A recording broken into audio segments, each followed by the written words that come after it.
un Macron tout ronchon. Il faut dire qu'il n'a pas été ménagé ces derniers jours. Ses propos agressifs sur la Russie n'ont pas du tout plu là-bas, si bien que les médias russes ont rétorqué. Et figurez-vous qu'il s'intéresse désormais à l'affaire Brigitte. Et c'est le journaliste Dmitri Kislev, très connu en Russie, un des plus influents même. Il est décrit dans les médias comme le propagandiste en chef de Vladimir Poutine. Donc vous imaginez un petit peu le niveau du type. C'est le présentateur vedette de l'émission Nouvelles de la semaine, dont on apprend qu'elle est la préférée de Poutine, toujours sur cette fiche Wikipédia. Eh bien, ce journaliste ne s'est pas privé de reprendre le dossier, donc regardez ça. Но есть еще одна мысль, почему Макрон ведет себя столь Il y a неугомонно une autre шумно. raison pour laquelle Macron se comporte comme cela, à la manière d'un homme qui ferait du bruit inconvenant. Il se déplace bruyamment, les chaises et casse la vaisselle pour créer un tintamarre et tout noyer dans la confusion. Macron a de bonnes raisons de le faire.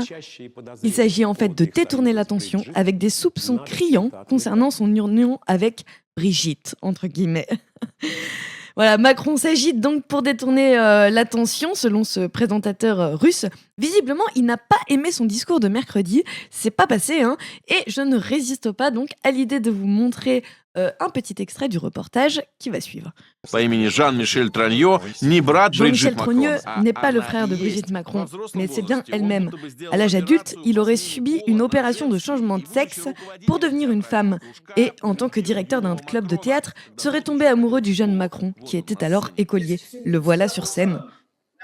Là, on note le petit plaisir à Maître Emmanuel Macron. Macron avait alors 14 ans et celle avec qui il devait lier sa vie avait à l'époque 39 ans. Il était donc beaucoup plus jeune. Voilà, le ton est donné. Alors je sais, ce n'est pas très sérieux, me direz-vous, mais Conspiracy Watch a commencé à s'intéresser à nous. Alors je leur donne un petit peu de grain à moudre. Merci, et Roxane. puis comme ça, on fait d'une pierre deux coups. La source est poutiniste avec le document complotiste. C'est vraiment le jackpot. Ouais. En plus, le présentateur en question est décrit comme homophobe et antisémite. C'est parfait, il coche toutes les cases. Alors tenez Conspiracy Watch, c'est cadeau. Eh ben,